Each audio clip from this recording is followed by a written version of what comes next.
um assunto delicado. Sim, mas eu fico feliz, né, que você esteja assim tão bem, porque no último programa você não estava muito satisfeito, né? Depois a gente vai falar ainda sobre esse assunto. Mas mais adiante, tá? Pois é. Ah, então tá bom. Então a gente vai conversar com os pais hoje. Isso aí. Pessoal, olha, a Miriam, ela é pedagoga, psicopedagoga, especialista em neuropsicologia, especialista em educação de pessoas com autismo. Nossa, quanta coisa! Tem mais aqui, ó. E analista de comportamento. A gente vai ajudar os pais que mandaram perguntas no Facebook, né? Isso, ou pelo WhatsApp. Ou pelo WhatsApp, com os filhos, aí nesse momento de pandemia, né, Mi? A gente recebeu várias perguntas. Pois é. Os pais tinham muitas dúvidas, pais de outras escolas, né? A gente separou algumas, né?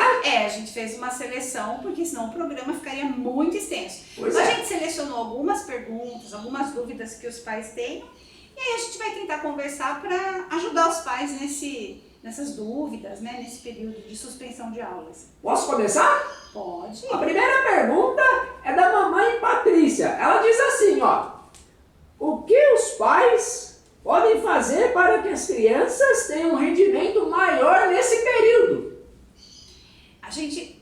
Na verdade, a gente está vivendo um momento muito atípico, né, Otacílio? Porque É verdade. a pandemia veio a questão do distanciamento social, veio a questão da suspensão de aulas, e aí a gente viu que isso tudo foi repentino e pegou a todos nós de surpresa, né? As escolas, os professores, os pais, né? Então foi se buscando caminhos para que a aprendizagem das crianças não parasse, né? Para que o desenvolvimento delas continuasse acontecendo mesmo estando em casa. Pois é. Mas é óbvio que o ensino à distância, né? As aulas remotas, como elas têm sido atualmente, a gente não vai ter a mesma eficácia, né? A gente não consegue, por exemplo, deixar com que a criança fique 5 horas ou 4 horas conectada num computador e esperar que ela tenha atenção, como se a gente estivesse na sala de aula. Existe diferença, né? Existem muitos fatores que interferem nesse momento da aula, né? Isso é verdade. Então a gente tem que pensar que os professores têm procurado fazer o possível, né, para que os alunos aprendam. Só que não dá para ficar muito tempo nessa aula online, né? Então os pais precisam ter um papel bastante ativo nesse processo, né? Não ficar só assistindo ou só vendo de longe o que é que vai acontecer. Então os pais precisam ter um papel ativo, acompanhando a criança, né? Atuando como tutores, né? Então propiciando que a criança tenha um lugar favorável para assistir a aula, que seja um lugar silencioso, que a criança possa ter um pouco mais de privacidade, que tenha algum adulto monitorando, fique por perto se a criança precisa de um material. Às vezes situações simples de procurar uma página em um livro, né? Então os pais precisam acompanhar. Depois que o professor termina a aula, tem as tarefas, né? As atividades para casa. Então os pais sentarem com a criança, acompanhar essa tarefa, ver quais são as dificuldades, comunicar com o professor, dar essa devolutiva para o professor do que a criança não conseguiu fazer. Olha, meu filho não conseguiu aprender tal coisa, ele está com dificuldade. Então é o caminhar juntos, né? O maior rendimento nesse período vai depender do compromisso também da família, do compromisso que os pais assumem com o desenvolvimento do seu filho. A gente tem que fazer um trabalho de parceria. Então, é família e escola caminhando juntas e sempre para o bem do aluno. A criança, o adolescente, né? Sempre pensando no que é melhor para eles. É isso aí. A próxima pergunta é a mamãe Ana Carolina. Vou ler aqui, tá? Pois não. Minha filha está muito agitada e não quer sentar para fazer as tarefas da escola. Como melhorar isso? Obrigado pela pergunta, viu, Ana Carolina? Bom, em primeiro lugar, a gente precisa saber, né, como é que era o comportamento dessa criança antes. Pois é. Talvez a criança já fosse um pouco agitada, agora ficou um pouquinho mais, né? Mas seria interessante, primeiro, que essa mãe, né, pensasse que a gente está num momento diferente, né? Então, os pais precisam ter essa sensibilidade, né? Então a gente está vivendo um momento assim diferente, a rotina dessas crianças foi quebrada de forma repentina, né? Elas foram impedidas de conviver com seus colegas, né? Com seus amigos, de brincar em praça, de passear, de fazer um monte de coisas que elas podiam fazer antes. Então, essa mudança, ou essas mudanças repentinas, vão impactar a criança de alguma forma, ou o adolescente, né? Esse impacto vai ser de maior ou menor potencial, variando de criança para criança, de adolescente para adolescente, né? Então, a gente precisa, primeiro, entender que para a criança ou adolescente o momento também é difícil. Pois é, para todo mundo, né? Então, primeiro, ter esse pensamento. Segundo, se o momento é difícil, a gente precisa ter paciência. A gente não vai resolver nada com grito. Essa criança precisa de afeto, precisa de atenção e precisa ter oportunidade de conversar, de dialogar, de expressar aquilo que ela está sentindo, né? No caso, criança ou adolescente. Então, a gente tem que possibilitar que eles possam se expressar, né? Colocar aquilo que eles estão sentindo. Essa agitação, muito provavelmente, né, creio, embora eu não conheça a criança, pode ser por conta desse período, de todas essas alterações, né? Porque eu tenho acompanhado nos meus atendimentos e atendo muitas crianças de outras escolas, né, tanto particulares como da rede pública. Então eu tenho contato com crianças, né, adolescentes, com pais, com professores, com escolas, com coordenadores pedagógicos. E a gente tem percebido assim, essa fala, né, dessa percepção do adulto de que a criança está tendo alterações de comportamento. Os pais relatam alterações de comportamento nas crianças ou adolescentes. Então, ansiedade, estresse, distúrbios do sono, então está com dificuldade de dormir, ou o apetite também está assim alterado, né? Teve alteração de apetite. Tem relatos também que eu ouvi de pais de crianças menores que apresentaram agressividade. Então a gente não dá para resolver todas as situações gritando, a gente tem que ter paciência, tem que ter diálogo, né? Tem que ter o diálogo e tentar ajudar a criança ou adolescente nesse período. Pois é. E conversando, mostrando, olha, nesse momento é assim, precisa fazer as atividades assim, e ir orientando. Agora, uma outra questão é que talvez precise se avaliar a quantidade de tarefas, né? Porque o que aconteceu em muitas situações? Como as escolas não podiam ficar muito tempo online, né, com a aula online, não dá, porque a gente não consegue prender a atenção da criança por 3, 4 horas seguidas, é impossível. Então, se pensa assim, então a gente vai dar bastante tarefa. E aí acaba ficando maçante para a criança. A criança aí acaba sendo um fator que só vem agregar mais estresse para uma criança que já está vivendo uma situação estressante.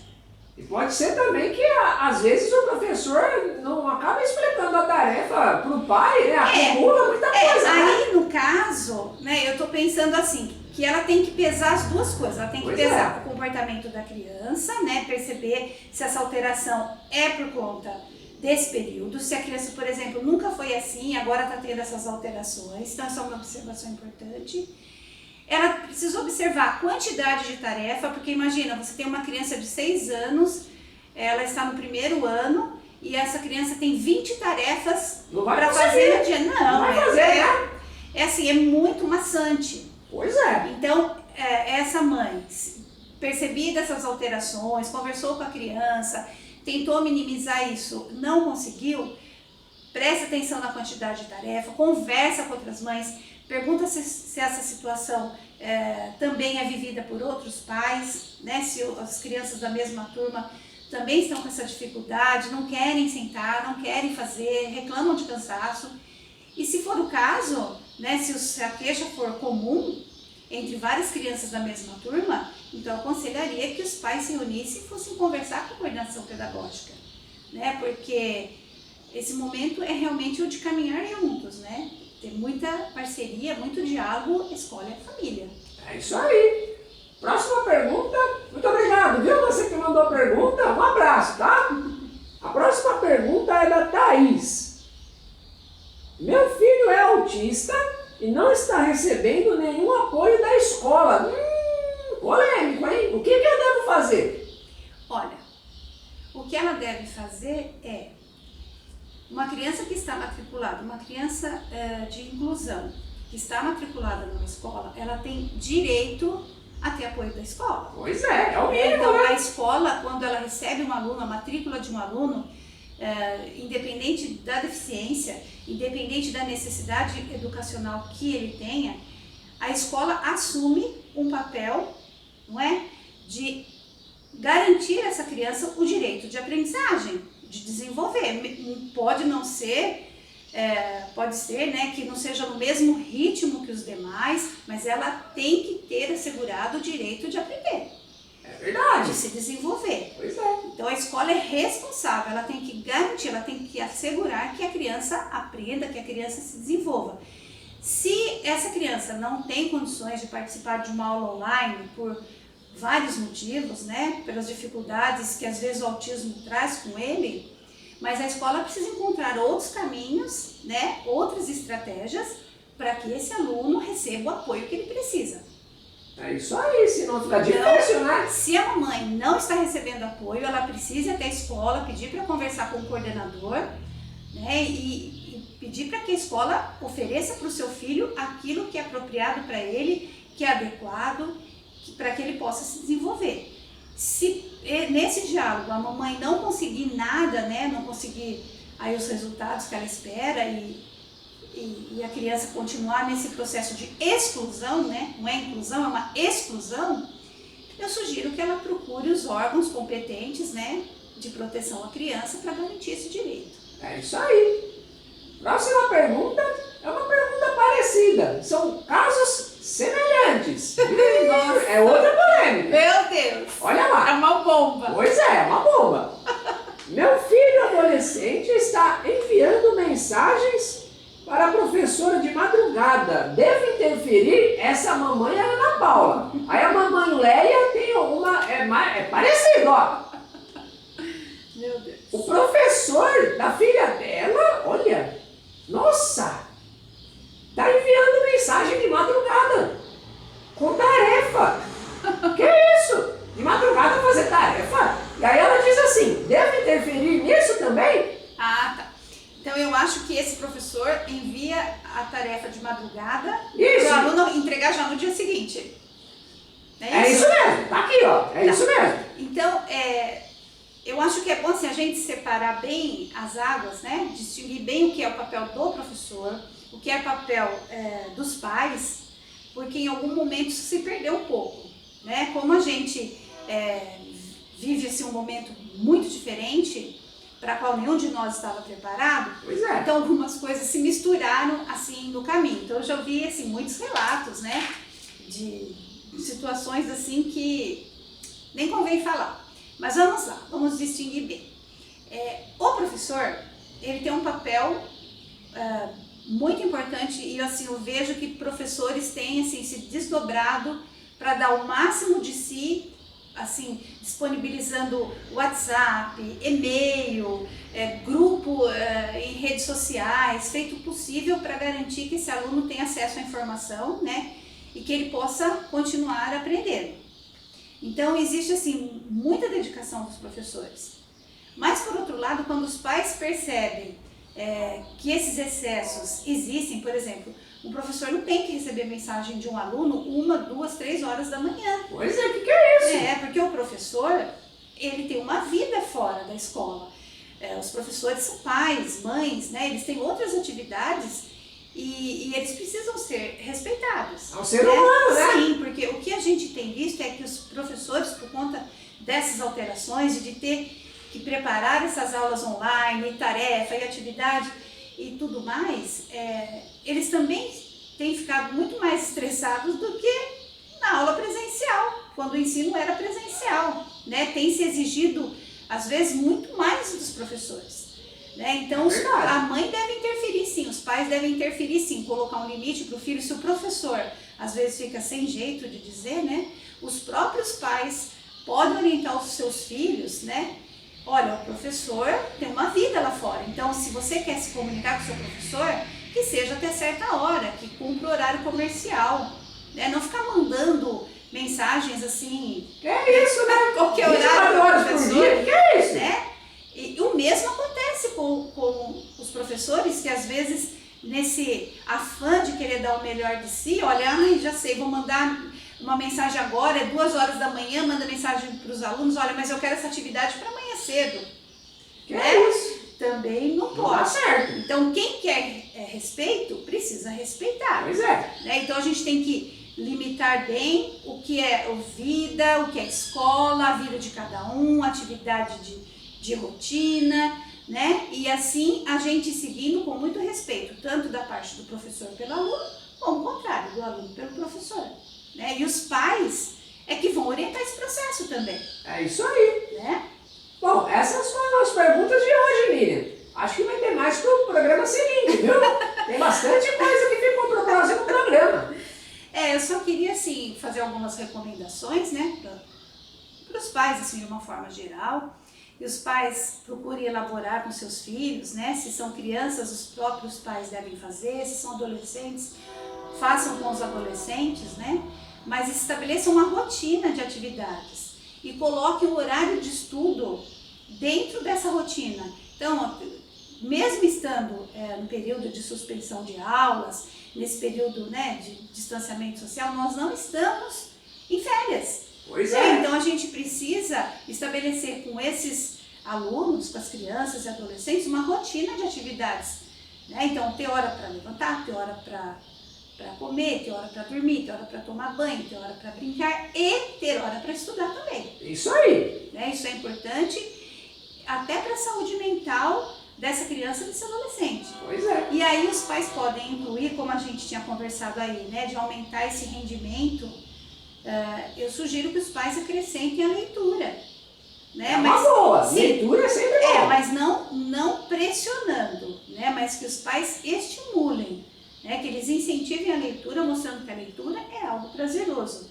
Porque a leitura tem, nossa, incontáveis benefícios. E uma criança ou adolescente que lê, que tem o hábito da leitura, com certeza tem um desenvolvimento intelectual muito maior do que a criança ou adolescente que não lê. É verdade. Isso é inegável. Pois é. Então, eles podem inserir nessa rotina atividade de leitura. Né?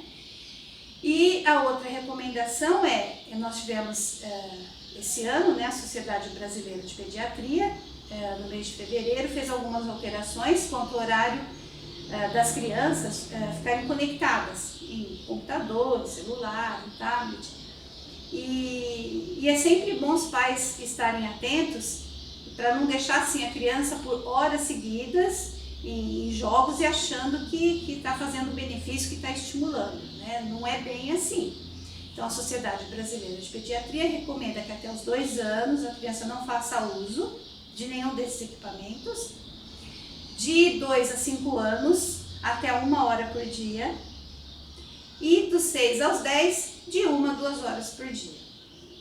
Então, a gente tem que considerar isso, pensar que nesse momento tem que ter muito bom senso, muito equilíbrio, tanto os pais como a escola. Então, não dá para a gente manter conectado por 3 horas seguidas uma criança no computador, numa aula online. Não tem como, né? Não. É altamente maçante, estressante, é não respeitar as necessidades da criança. Pois é. Né? Então, a gente tem que ter muito critério, muito bom senso e pensar que não é, nesse momento, nem o que é melhor para a escola e nem o que é melhor para os pais. A gente precisa olhar para essa criança, para esse adolescente, com muito respeito, com muita empatia, com muita sensibilidade, entender todo esse contexto, como é que eles estão reagindo a todo esse contexto e fazer o nosso papel, né, agir como educadores, mas pensando no que é melhor para eles, defendendo o interesse deles, assegurando o direito deles de serem pessoas, É isso aí. de terem seus direitos respeitados, né? Gostei, legal. Então, pessoal, a gente fica por aqui. Fiquem com Deus. Até o próximo programa. Fica com Deus, viu, Miriam? Você também. Até muito breve, viu? Até breve. Eu quero saber. Nós esperamos ter ajudado aí os pais, né? Pois é. As informações, né, bem legais aí, ó, pra todo mundo. Esperamos que sim. Isso aí. Pessoal, obrigada Tchau, pela tchau. atenção. Até o próximo programa. Tchau, tchau.